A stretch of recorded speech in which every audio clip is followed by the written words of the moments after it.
episode on Spooky Stories was so popular, we thought we would try it a second time.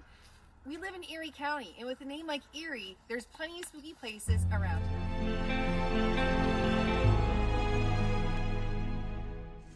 Down in Waterford, there's a tale of a goat boy. A goat boy that was raised on a farm over on Baghdad Road. Now, the belief is that there was a farm, and with this family farm, the farmer and his family just packed up and left. They deserted it, left all their animals and everything behind. And after they left, all of a sudden people started to spot a strange creature. It looked like half man, half goat, running out of the woods and up and down the road. There was Lady Marilyn that had said she had seen it a couple times, and one day she was coming home from work, and just before she pulled in the driveway, she saw this creature, goat boy, run across Baghdad Road. Now, if that wasn't enough, right here at the covered bridge on the southern end of Waterford, there were two guys that were driving around in their Ford Mustang. It was a light blue Mustang, ragtop, rolled down. It started to rain, so they headed for the covered bridge. When they pulled into the covered bridge, they went to put their top up. And all of a sudden, down from the rafters, jumped the goat boy. He attacked them, they fended him off, got the top partway up, and peeled out, leaving behind a trail of smoke. They went into town and reported to their parents that they were attacked by a goat boy. And the parents were afraid to report it to the police because they weren't sure that they would actually believe them. But there are many people around the town that say Goat Boy has been real, and that he used to hide here at the covered bridge on this end of Waterford. So if you come down here, beware. Man, this place is creepy. Let's head east to the Wintergreen Gorge.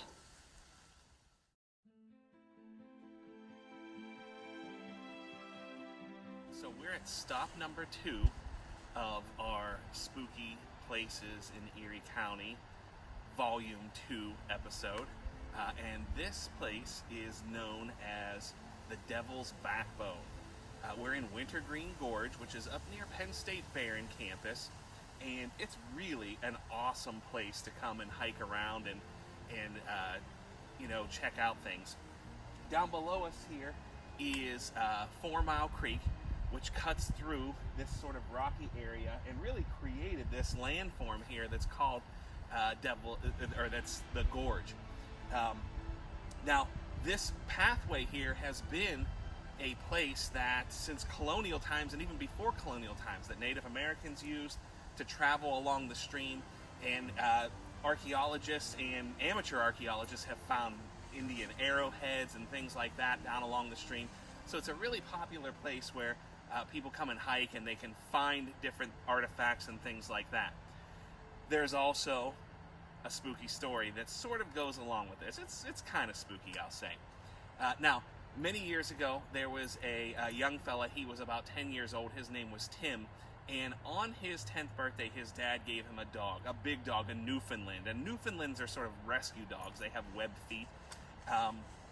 And Tim used to hike through this area all the time with his dog, with his Newfoundland. And they would, if he slid off the cliff and he went down lower, if he slid down into a pool, the dog would jump in after him and, sort of like faux rescue him. And they were just best of friends. As the dog got older,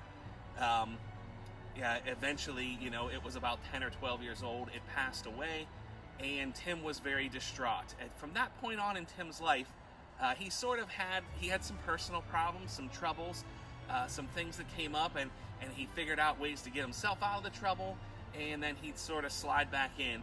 And Tim is going to pass away at a very young age as well. Now, here's where we come to our spooky part. There's many people who hike along this path, and down on the lower part of this path, that claim to see a 10-year-old boy walking with his giant black dog, his giant black Newfoundland, here through these paths. And what a lot of people think is that Tim's spirit has reunited with his best friend, his pet dog, and that they come here and walk along their favorite paths. So if you're ever out here hiking around, number one, be careful because it is a little bit slick and lots of places to trip over. But number two, watch out for Tim and his big black dog.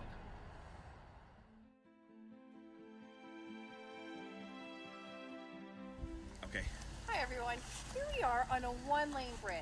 Now, this bridge is called Gudgeonville Bridge. It's out in Girard on Gudgeonville Road, and it used to be covered, very similar to what we saw when we were visiting Goat Boy in Waterford. So it used to be a covered bridge. The bridge was built in 1868. There was a fire and it burnt down then, and they rebuilt it in 1870. It's actually built on the foundations from the Erie Canal extension, which is super cool. Unfortunately, the bridge, the covered part of the bridge isn't here anymore because in 2008, an arson burnt down the bridge because he wanted to become famous. He didn't become famous, and a historic landmark was destroyed. But we're really here because there's a lot of really cool, spooky stories about this bridge. Now, these stories, some of them come and they're very similar to what we hear about, like the legend of Sleepy Hollow, that people hear footsteps and it's a headless rider riding across them. But one of the more famous spooky stories that's happened here is the fact that Girard celebrates Dan Rice Days. And one of these days we're going to get around to a video about Dan Rice. Dan Rice was a circus performer. And they're bringing the mules, the donkeys, and everything. They were coming from the circus as they were moving it to their next location. Well, there was like a traffic jam on this one-lane bridge, and a donkey got spooked and jumped off the bridge, died, whatever. So sometimes you can hear the hoofs of a donkey supposedly as you're here in the evening. So sometimes they say that you can still hear that donkey braying in the evening and the hoofbeats on the bridge. I'm going to send over to Mr. Lacer with another spooky story about this area. So while we're not sure if the donkey really did die, there is some, historical, little historical record that talks about the donkeys and everything else. What we do know is that there was for sure at least one death that did occur in this area, and people say that they will hear sort of the ghost of a little girl. Now behind me you can see that there are cliffs that are sort of cut into this stream bed.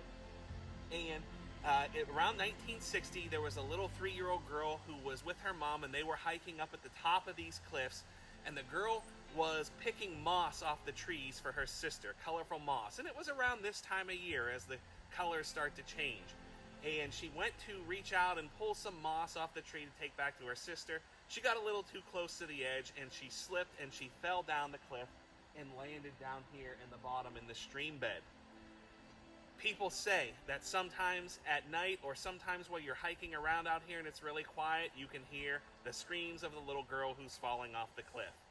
Luckily for us, we haven't heard any screams because that would really spook me out.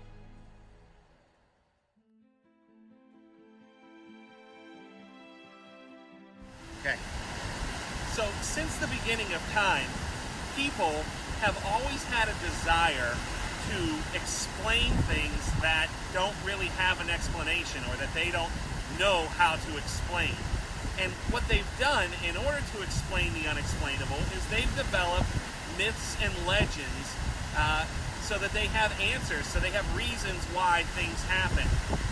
One of those myths and legends that we have that explains many of the shipwrecks and disasters that we've had on the lake is the legend of the Lake Erie Sea Hag.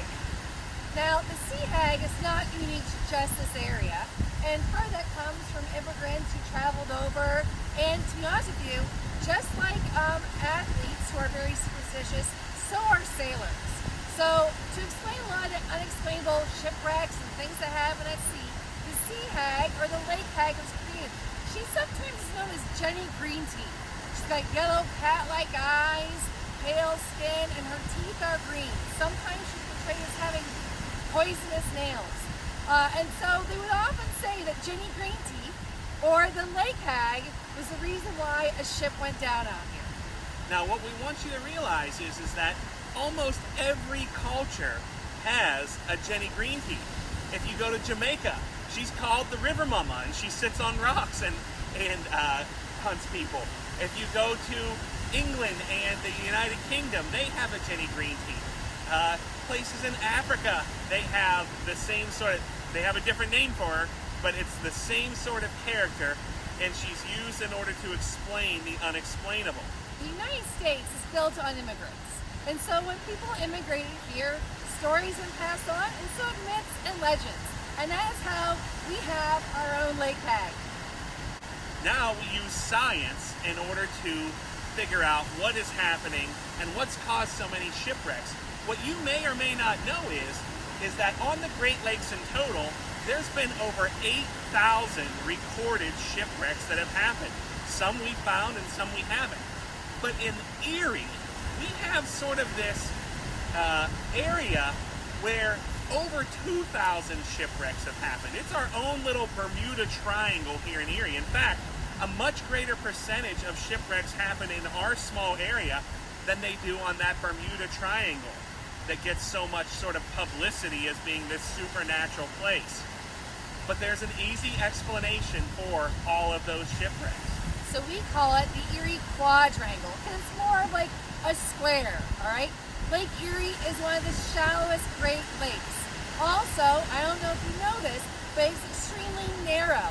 Between Long Point in Canada and Shays Beach in Northeast, it is at its most narrowest point. Ask Miss Dupuy, your math teacher. She swam across it, all right? So because it's shallow, because it's narrow, and like storms kind of come up pretty quick on the lake. And also, it talks about how we have to have a lot of roadways. Because of its shallowness, because of how narrow it is, the waves kind of press upon each other, making it very difficult for ships to sail through onto other destinations. Not to mention the fact that we have really sort of unpredictable weather. It's easier for us to predict it now, again, because science, right? But back in the day, they didn't have all that science and all the weather technology that we have today, where they could see these storms rolling in really quickly. And that could wreak havoc on some of these ships. We've got one more stop to make, but we're going to talk about some other legends.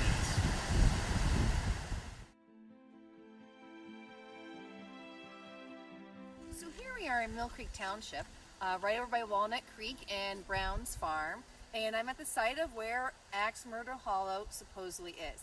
Now, there's a lot of Axe Murder Hollows throughout the United States, but this is the one that's the claim to fame here in Erie.